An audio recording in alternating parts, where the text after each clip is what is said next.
फिर से स्वागत है आपका एक और नई वीडियो में।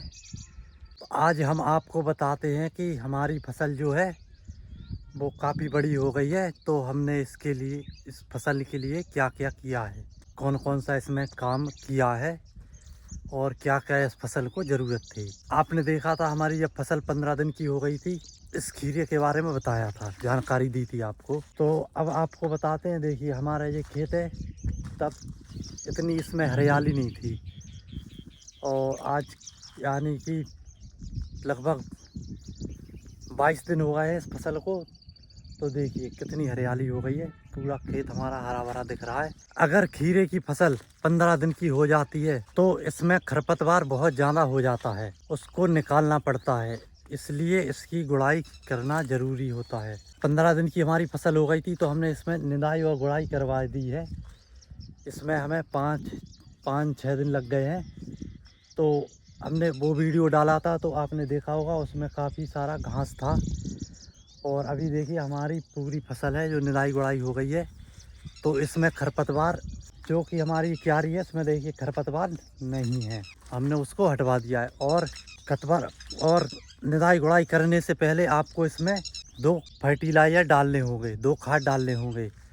एक है अपना NPK और दूसरा है यूरिया। पहला डालना है अपन को NPK और दूसरा यूरिया, थोड़ी थोड़ी मात्रा में जहाँ पर पौधे लगे हैं उसी जगह पर डालना होता है। और इसके बाद उसकी गुड़ाई करनी होती है, ताकि जो अपन ने खाद इसमें डाला है वो आसानी से इसके अंदर आसानी से ये पौधे एब्जॉर्ब कर सके। क्योंकि अपन ऊपर डाल दें तो पानी आता है और ऊपर लेके बहा के ले जाता है, इसलिए आपको गुड़ाई के पहले इसमें डालना है, ताकि जो अपन पानी दें इसमें तो वो आसानी से इसके अंदर यूरिया और NPK है वो आसानी से इसमें घुल जाए। अब हम बात करते हैं इसकी निदाई गुड़ाई कैसे करें।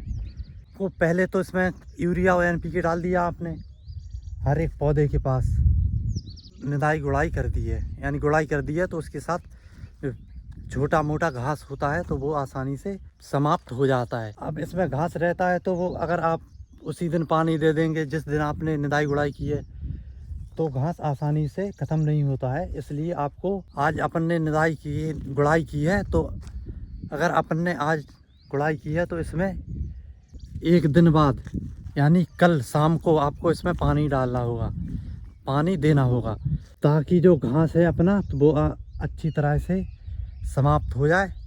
और अपन पानी देंगे तो वो दोबारा से जीवित नहीं होगा। खीरे की फसल में पानी कब देना चाहिए? तो इस फसल में पानी अपन को शाम के टाइम ही देना चाहिए। शाम के टाइम पानी देने से इस फसल को ज़्यादा फायदा होता है।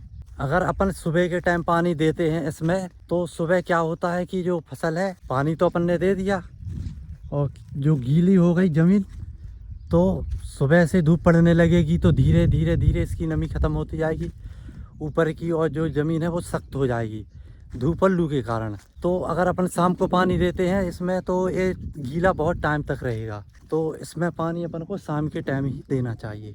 क्योंकि जो अपन को लगभग अगर 4 बजे से पानी दिया है अपन ने, इसमें लगभग पूरी रात भर और सुबह के टाइम 10-11 बजे तक इसमें अच्छी सी नमी रहेगी। जो पौधे हैं वो आसानी से एब्जॉर्ब करेंगे ज़्यादा पानी को, क्योंकि जो ज़मीन है वो मुलायम रहेगी। इसलिए इस फसल में, खीरे की फसल में पानी शाम को ही देना चाहिए। दवा का छिड़काव इसमें कब करें? तो हमने इसमें दवा का छिड़काव शाम के टाइम ही किया है, क्योंकि जो दवा है अगर अपन ने सुबह छिड़काव कर दिया इसका, तो दिन भर धूप रहेगी तो दवा का असर है वो बहुत कम हो जाएगा, और कीड़े भी शाम के टाइम और रात में ही ज़्यादातर लगते हैं। तो अगर अपन शाम के टाइम इसमें छिड़काव करते हैं तो लू और धूप तो शाम को रहती नहीं है, तो उसका असर ज़्यादा रहेगा। इसलिए इसमें शाम के टाइम ही छिड़काव करें, और शाम के टाइम असर ज़्यादा रहेगा, रात में असर ज़्यादा रहेगा, तो वो अच्छी दवा काम करेगी और जो कीड़े हैं वो आसानी से ख़त्म हो जाएंगे और यहाँ पर नहीं आ पाएंगे, दवा के कारण इसमें नहीं बैठ पाएंगे। तो दवा भी शाम के टाइम ही छिड़काव करें। और दूसरा एक बात कि अगर सुबह अपन ने छिड़काव कर दिया तो दिन भर लू और धूप रहेगी, तो फसल और दवा तो वैसे ही नुकसानदायक रहती है पौधों के लिए। तो एक तो दवा की गर्मी और लू और धूप की गर्मी से अपनी फसल के जो पत्ते हैं वो ख़राब हो सकते हैं। तो अपन शाम के टाइम ही इसमें छिड़काव करें तो बेहतर रहेगा। अब हम आपको अपने पौधा दिखाते हैं कि जो पौधा है वो किस तरीके से बड़ा हो गया है, कितना हो गया, कितने पत्तों का हो गया है। पहले आपने जो पौधे देखे थे, इन पौधों के कारण इस खेत में इतनी हरियाली नहीं थी जितनी कि अब 7 दिन के अंदर इसमें हरियाली एकदम से हो गई है। तो आइए आपको पौधे बताते हैं कि हमारे ये पौधे हैं वो किस तरीके के हो गए हैं, कितने बड़े हो गए हैं, और इसमें अभी बेल आना भी स्टार्ट हो गई है।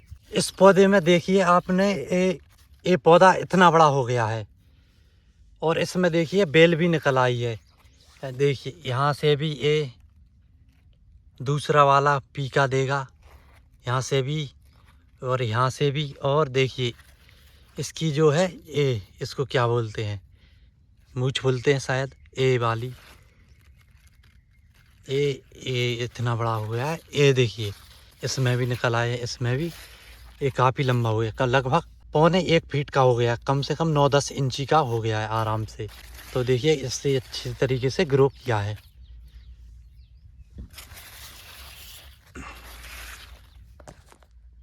इसको भी देखिए ये वाला ये इतना बड़ा हो गया है, इसमें भी बेल आना स्टार्ट हो गई है। लगभग इसमें 1 हफ्ते या 10 दिन में फ्रूटिंग आना स्टार्ट हो जाएगी, फ्लावरिंग होगी, इसके बाद फ्रूटिंग आना स्टार्ट हो जाएगी। ये बेल निकलने वाली हैं, निकल ही आई हैं, ये देखिए बेल निकल आई है इसमें।